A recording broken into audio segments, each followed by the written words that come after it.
Hello and welcome to another one of my videos. Today I will be talking about the Prince of Wands. We have here another very fiery character in the Court of Wands, and he of course represents a different type of fiery energy than the Knight and the Queen that I explained before, and the Prince is the heir of fire.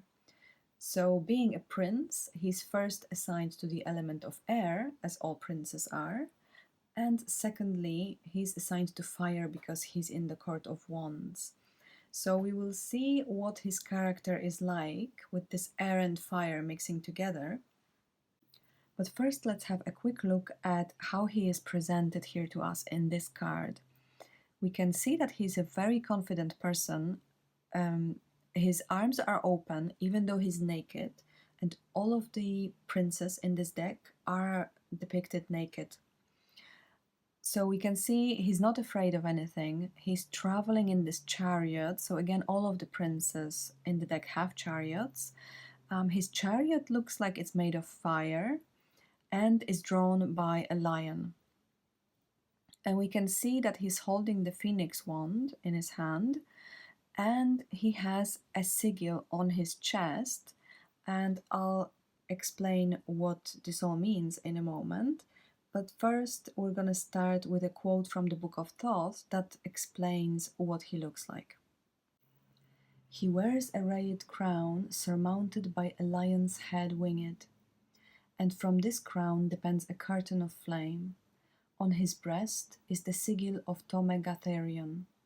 In his left hand he bears the phoenix wand of the second adept, the wand of power and energy, while with his other arm he reins the lion which draws his chariot, the chariot which is fortified by a wheel radiating flame. He rides upon a sea of flames, both waved and salient. So let's start to unpack this quote, and the first element we're going to have a look at is his crown. His crown has 11 rays, and when I first saw this, I thought that this was the crown of the Statue of Liberty. It certainly looks very much like it, but the Statue of Liberty's crown actually has 7 points. It has 7 rays, not 11, but there is another link with the statue and number 11 that I was not expecting at all. So the Statue of Liberty stands on top of a fort, and this fort that serves as the base for the statue is actually in the shape of an 11-pointed star. So 11 as a number sometimes symbolizes a conflict or rebellion. There is a lack of balance in this number because it is one more that is added to the 10. So 10 symbolizing the completeness gets a bit thrown out of balance if we add one more element. And if we think about it, the United States got the freedom through rebellion. So this is like ingrained in the beginning, in the inception of the United States. And our Prince of Wands also has this element of rebellion or conflict about him, and we will see more of that later. In numerology, number 11 is one of the master numbers, and master numbers are all of the double numbers, so 11, 22, 33, and so on. And they are said to have more power than other numbers. And it's also called a number of a spiritual messenger. And there is something magical about number 11 in this way, because this idea of synchronicity, and if you keep on seeing the hour of 11 past 11, it means that either there's a message for you from your spirit guides or something like that. It might mean that you are aligning with your true purpose in life, and that's why you keep saying this. So I think it's also a very interesting concept that connects with this card. 11 is also the number of card Lust from Major Arcana. And card Lust is connected with our Prince of Wands because this is ruled by the sign of Leo, and he has a lot of Leo influence in him. And card of Lust means courage, it means strength, it's following your passions without any inhibitions. This means engaging with life to the fullest. So we will see that this shows us a bit of his character, and we can see the lion here, the lion that is transformed in this card. And in the Prince of Wands card, this lion is still fairly normal. So we will find out more about the other lion from the last card when we get to that card. I won't go into too much detail about this now, but I just wanted to mention this card because the meaning of the card connects with the meaning of the Prince of Wands. Let's go back to his crown, and now we'll have a look at the winged lion's head on top of his crown. So we can see the lion's head here, and we get those huge wings. This is a bit similar to what we saw in the Queen of Wands card. So she had the winged disc on top of her crown, and it's a lot smaller. The wings are a lot smaller in her card, because Prince of Wands has more of an influence of the element of air, so the wings get to spread further out. And here we have the lion's head in the middle instead of the solar disk that we had in her card, because our prince represents not necessarily the energy of the sun, but more so the energy of the sign of Leo that is ruled by the sun. And while we are looking at the top part of the card, let's have a look at what's happening here above him. So it was mentioned in the quote that there is a curtain of flame extending from the wings. So it is protecting him. It's extending above his head, and it forms kind of like a canopy over his chariot, but it is also forming this cloak behind him. So he feels very much protected by this fiery energy. And we can see from this that he joins the elements of the Queen of Wands and the Knight of Wands within him, because from the Queen he has a similar crown of rays and the wings on top, and from the Knight he gets the fiery cloak. The fiery cloak here in the Knight was very much out of control. It was just spilling everywhere. Here we can see that this fiery energy is more under control. So the fiery energy is more similar to the energy of fire in the Queen of Wands card. And from this we can guess that he is also in control of everything, like the Queen was. If we count those flames above his head here, there are 29 of them. 29 is connected with the lunar month, that is about 29 days, and there is a lunar influence in this card, as you will see. 29 is also the atomic number of copper, which is a metal of Venus. We have Venus energy as well in this card, and maybe you would think that this is a bit far-fetched to say it's an atomic number of some element. You have to remember that in this deck we have not only astrological connections, but we also have alchemical connections. So you will see some alchemical symbols and ideas coming through in the symbolism. So this might very well be true that 29 is also here connected with copper and Venus. So let's count some more flames while we are at it. If we count these ones that form his cloak, we have 18 flames here. And 18 was mentioned in my video about the Ace of Wands because it is connected with the word high, which means living or alive. And this is showing us the creative aspect of the element of fire. So if you remember the card of Ace of Wands, we had 18 lightning bolts here in the background, and they are all green. Green is connected with Venus because this is the color of Netzach. And this shows us the creative potential of the fiery energy. There is another element of this card that connects us to Netzach and Venus and the creative power, And this is the wheel radiating flame. So it's this part of his chariot, the front part, that shoots up flames. And we can see that there's a green element of it below, and the flames also have a bit of green in them. So we have 7 flames here as part of this wheel radiating flame. And this is his creative power driving him forward. And if you have a look at the Tree of Life, 7 flames tell us about the 7 Sephira of Netzach, and it has the color green, and it's connected with Venus. Netzach means eternity, and it's connected with victory, with endurance, with patience, and of course with following your passions. So we see now how it all joins together very nicely to start to form his character. The last group of flames that we will count in this card is here, and we have 9 flames below him. 9, of course, is associated with Sephira, Yesod, and the moon.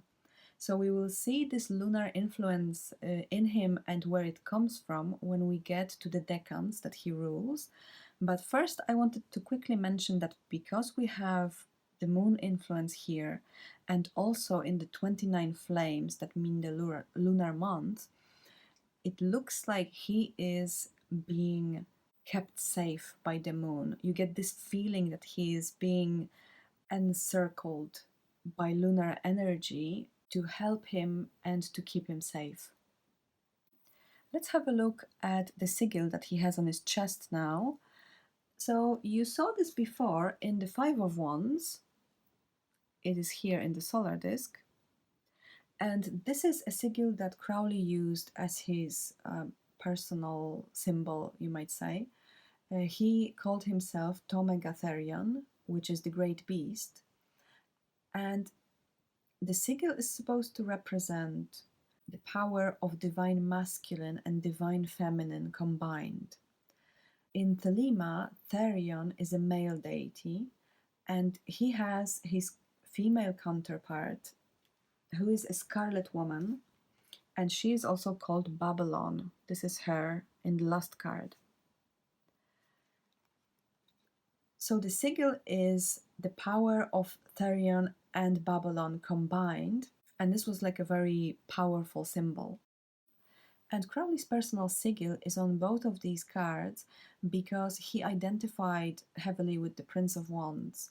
And Five of Wands is connected with the Deccan where his ascendant was. So this was his rising Deccan. And Prince of Wands rules over that Deccan. And that's why you will see in the quotes that Crowley, when he talks about the Prince of Wands, he sometimes talks about himself as well a bit. Let's have a look now at what our prince is holding in his hands. So in his right hand, he's holding the Phoenix wand. The Phoenix wand is the wand of power and energy. So it's connected with this idea of purification and transformation. It's like the phoenix rising from the ashes. This is the wand of the second adept in the Golden Dawn, and he represents the active and fiery masculine principle. It is also connected with the Sephira Gevura, and we will see how our Prince of Wands is connected with Gevura in a moment.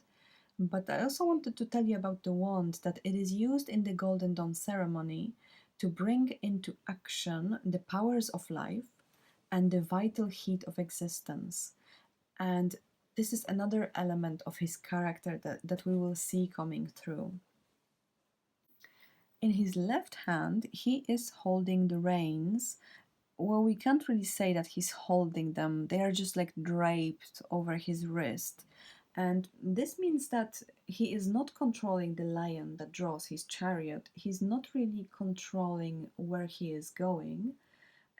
He's more following his instinct and his passions and courage. So he's letting the lion guide him through life rather than trying to hold back and control his impulses.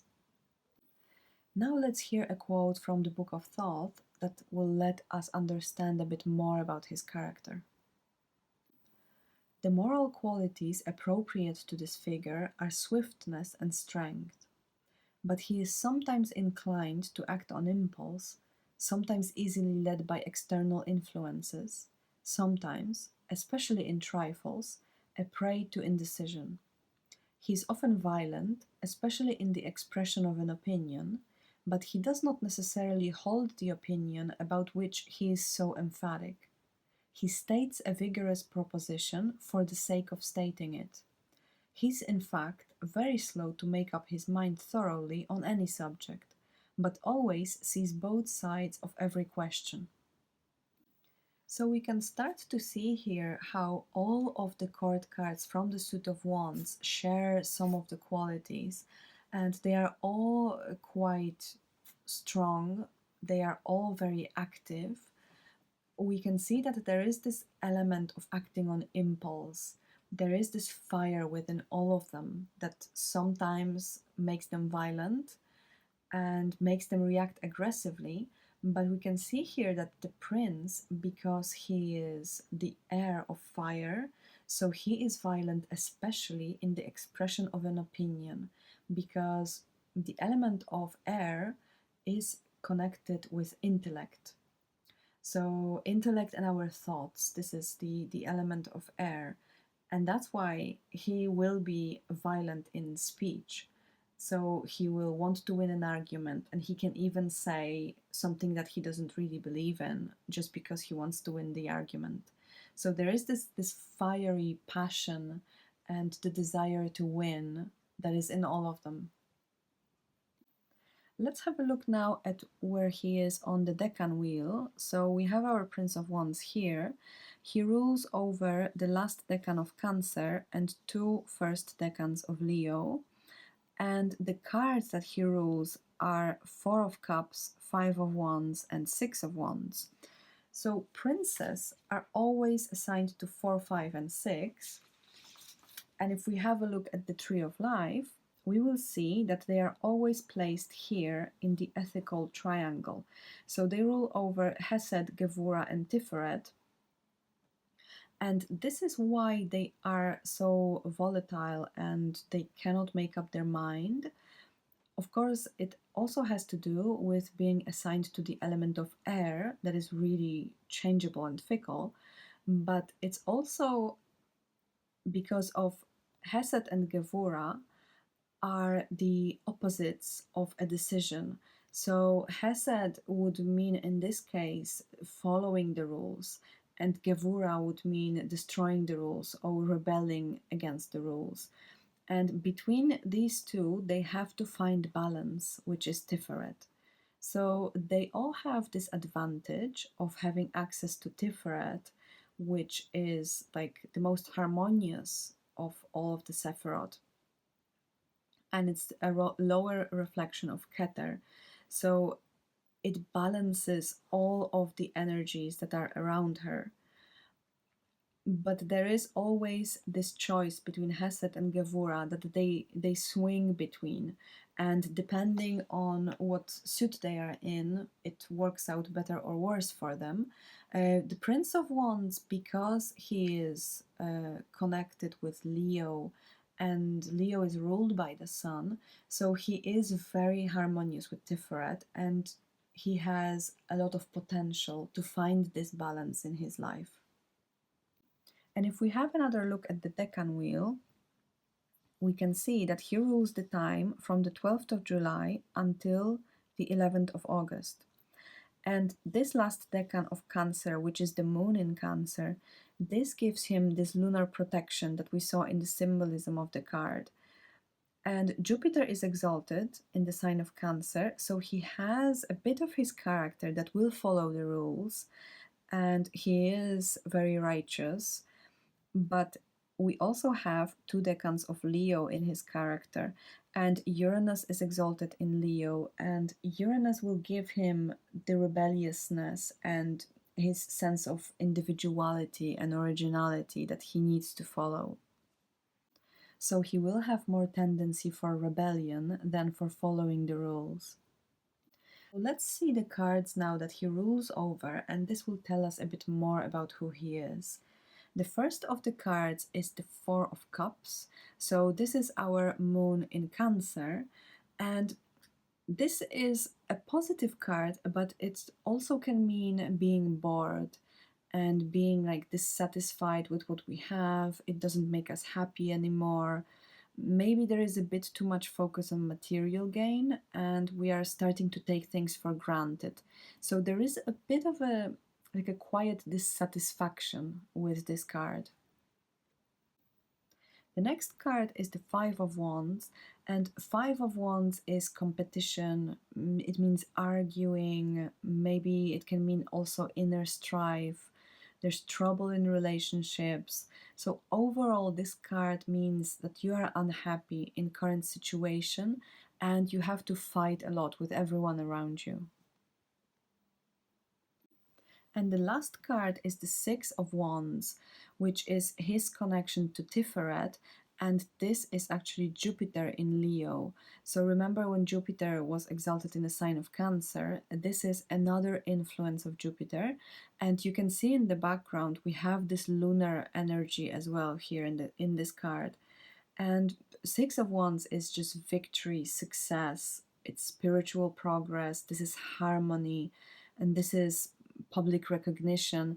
It is also describing part of his character that likes to be seen. So he has these Leo qualities of doing good things, but also wanting to be appreciated for it and wanting to be admired. Let's see what else Crowley can tell us about the Prince of Wands. And I have another quote here for you. He is essentially just, but always feels that justice is not to be attained in the intellectual world. His character is intensely noble and generous. He may be an extravagant boaster, while slyly laughing both at the object of his boast and at himself for making it. He is romantic, especially in matters of history and tradition, to the point of folly, and may engineer stunts or play elaborate practical jokes. So we can see the Six of Wands coming into play here, and he's noble, he's generous, but he's also an extravagant boaster. So he is a bit vain, but there is also another facet of his character, which is the sense of humor that the previous cards didn't have. The Knight and the Queen, they were both very serious and they treated themselves seriously, but the Prince of Wands, here we can see that he is a bit of a trickster. He has a great sense of humor. He can play elaborate practical jokes on people, but most importantly, even though he can be boastful, he doesn't treat himself seriously. So he can joke about other people, but as well, he can be joking about himself. And this makes him a bit of a different character than the first two cards in the Court of Wands. I also have another quote that is connected to the previous one. His sense of humor is omnivorous and may make him a mysterious figure dreaded without reason by people who actually know nothing about him but his name as a symbol of terror. This is due to the influence of the last decan of Cancer upon this card. So I think Crowley talks about himself here a bit in this quote, because his chosen name is the Great Beast. And this omnivorous sense of humor, you have to think about it this way, that all enlightened people seem to share this sense of humor. It's just like they are in on some joke that the rest of us don't fully get. If you look at like the gurus of India or the masters of Buddhism, they are all sharing this kind of jokey attitude, and they are always like, I don't know, I feel like they're giggling to themselves a bit. And of course, it is not meant as making fun of people who come to them for help and who are trying to find their way to enlightenment. But I think it's just when you are fully there, when you reach this state of enlightenment, then you see all of reality as a bit of a joke. Like none of it seems so serious anymore. And of course, I don't think our Prince of Wands is someone who has reached enlightenment, but he is definitely on his way to it. And another quote that I wanted to share with you from the Book of Thoth is this one. One of his greatest faults is pride. Meanness and pettiness of any kind he holds in infinite scorn. His courage is fanatically strong, and his endurance indefatigable. He is always fighting against odds, and always wins in the very long run. This is principally due to his enormous capacity for work, which he exercises for its own sake, without lust of result. And the lust of result is mentioned here again. If you remember, this was mentioned in the Ten of Wands, where we had the lust of result, and this is why whatever we achieved had to be destroyed in the end because it did not have any spiritual part. But here we can see that he has this enormous capacity for work and he doesn't have the lust of result. He just likes to work on something and he likes to be driven forward by the work. And we also see the element of the Five of Wands here in this quote because he's always fighting against odds. Of course, he's always winning because the Six of Wands is his domain as well, but it says that he wins in the very long run.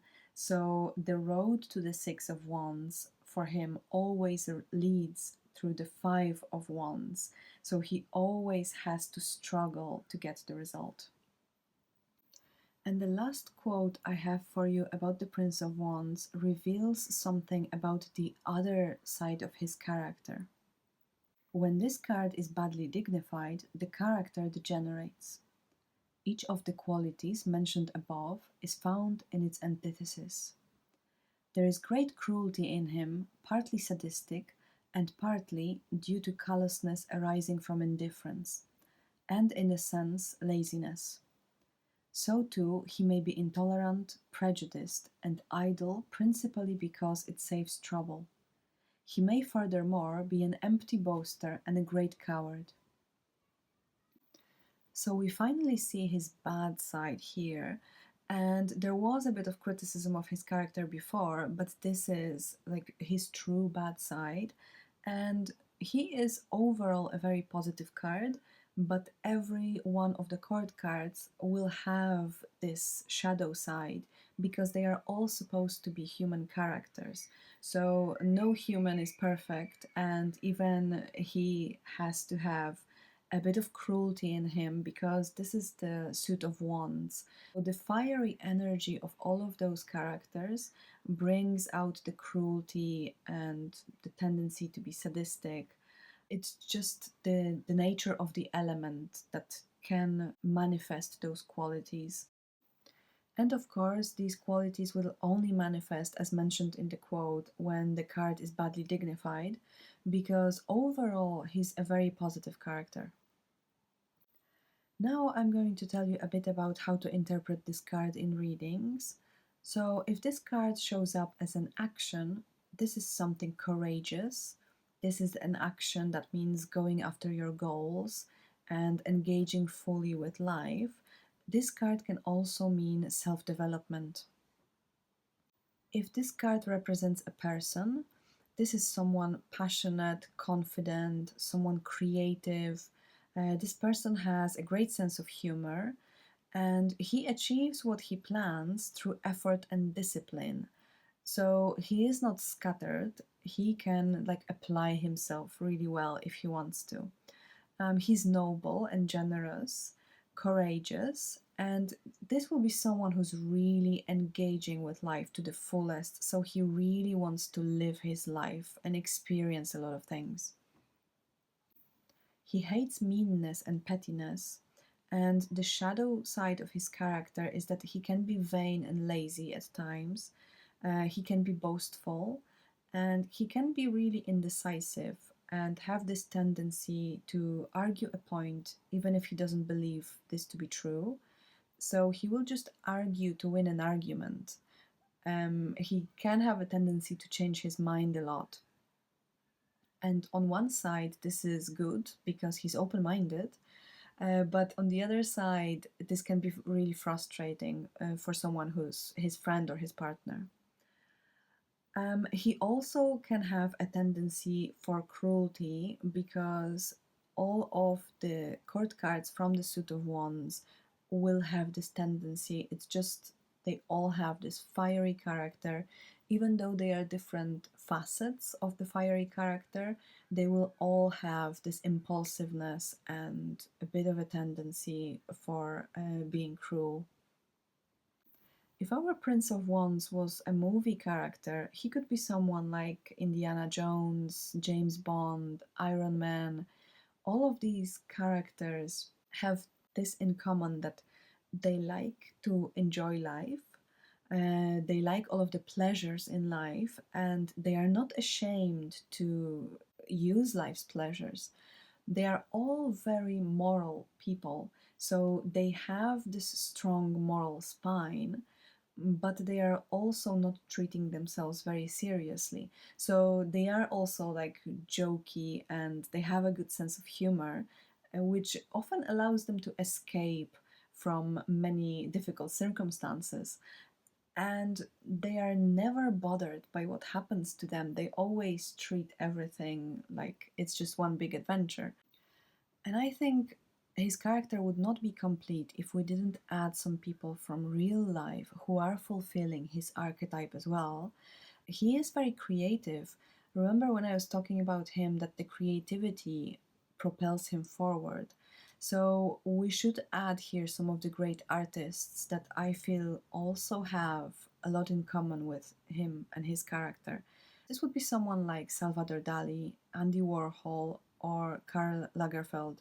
I feel like all of them have this quality of being like really creative people. And I feel like all of them share this all encompassing sense of humor and this ability to create a persona that they embody in public. So their public character is one of their works of art, and they do have this Leo quality of being able to like act and have this performance ability. It doesn't mean that they are not genuine. It is a genuine expression of who they are. It's just a bit louder and a bit bigger. So it's turned to 11, we might say, if we come back to our symbolism of 11, the personality that they really are, but just made bigger and better. You can say that it is partly vanity, but they all had this sense of humor that you could feel that they're not really treating themselves seriously. So if we think about what kind of jobs our Prince of Wands could have, it's definitely going to be acting. Uh, it has to have some form of performative quality to fulfill the Leo part of him. So if he's an artist, he's a famous artist, he's a celebrity artist, and it's definitely not going to be someone creative who's very introverted and just wants to stay in their studio. Uh, this type of artist is someone who really boasts about what he's doing. Of course, this can be someone else who's in a creative role, like a fashion designer. This can be someone in the film industry, but this is always going to be someone who can take credit for their work. This is not someone who's going to be happy working behind the scenes. So, this could be one of the film directors, for example, who will give interviews and talk about their movies. This is always someone who is in the spotlight in some way. If this card in a spread represents a partner or a potential partner, this is someone who's confident, passionate, someone with really nice sense of humor. This person is loyal, generous. There are also some negative sides. It's not all positive, so he can be indecisive and may not want to commit to a relationship. This can be someone who has issues with commitment. So he also may take his partner for granted and be more focused on himself because he's he always wants the attention on himself, and this can be very draining for a partner in a relationship. So initially, he's going to be a really exciting partner, and you might be really smitten by his character. But, in the long run, there are some difficulties that will arise. One of them will be he might take you for granted and he might be more focused on himself. But also, we need to remember that he has this tendency to be cruel and indifferent. So, this will not always show up with everyone, but there is this element of him that we need to be mindful of, as in all of the Court of Wands characters. If this card shows in your reading as an advice, it means let the passion guide you. Go after your goals and really get rid of the inhibitions you have about going after what you want. You need to have courage in following your passions, engage with what life brings you, and don't be afraid to fight for what you want, because he is really active in getting the things that he planned. So don't be afraid to fight for it. And this card also shows up when it's good time for self-development. So this is also going after something that you want, but in the form of wanting to have a deeper understanding of who you are. This is also what this card often shows in readings. If this card shows up as an obstacle in your reading, you really have to ask yourself a few questions. You have to see if maybe you have a tendency to be a bit vain and boastful. Maybe you're just too much about yourself in a given situation. You have to think about, maybe you are achieving your goals at the expense of someone else. Maybe you should just let other people be seen in this situation. It's not always about you. Think also about, do you appreciate what you have in life? Are you just always chasing after something new? Maybe you have a lot of things in your life that are amazing, but you're just taking them for granted and you're not noticing how much good it brings you.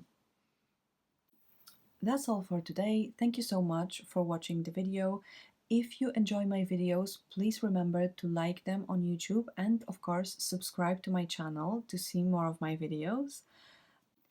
I will see you very soon in my next video about the Princess of Wands, and she will end our journey through the whole suit of wands, and after her we will move on to cups.